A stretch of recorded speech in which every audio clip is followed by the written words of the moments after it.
tara, luto tayo ng tortang sardinas budget meal. So ito nga pala ang ingredients, screenshot nyo na lang. And umpisa na natin ng mahika. Tada! So ito na, wasakin na ang itlog. At pagkatapos ay durugin na rin ng sardinas. At kapag ganyan na yan, okay na yan. Ilagay na natin yan sa malaking lalagyanan. At ilagay na rin natin ang ginadgad na carrots, tapos bawang, sibuyas.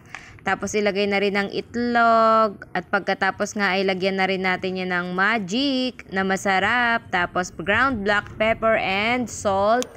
Tapos imekos-mekos natin yan. At kapag okay na ay pwede na nating ihalo dyan ang ating all-purpose flour. So tansya-tansyahin nyo na lang kung gaano kadami yung ilalagay nyo na all-purpose flour. Then imekos-mekos. At kapag ganyan na yung consistency niya, pwede na natin yang iprito. So ihanda na natin ang ating kawali. At pagkatapos ay lagyan ng mantika. Yung sakto lang ang dami.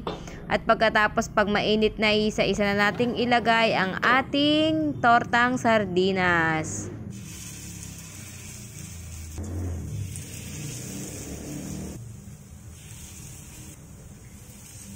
At ganyan nga lang ang paglalagay niyan. At kapag okay na yung kabilang side niyan, ay baligtarin na natin yan. At dito ngay nahihirapan tayo magbaliktad, pero caring-carry yan. At ganun lang din yung gagawin natin sa mga susunod na batch na ating piprituhin. Medyo madami nga itong aking nagawa dahil nga marami tayong carrots na nilagay dyan. At pwedeng-pwede pa ito nating ipang ulam kinabukasan. Pwedeng-pwede nga ito sa mga batang pihikan sa gulay dahil hindi na nila mahahalata yung carrots na nandyan sa ating tortang sardinas. At ito nga'y first time kong ginawa dahil lang nag-crave tayo. At ito nga ang resulta ng ating pag-crave.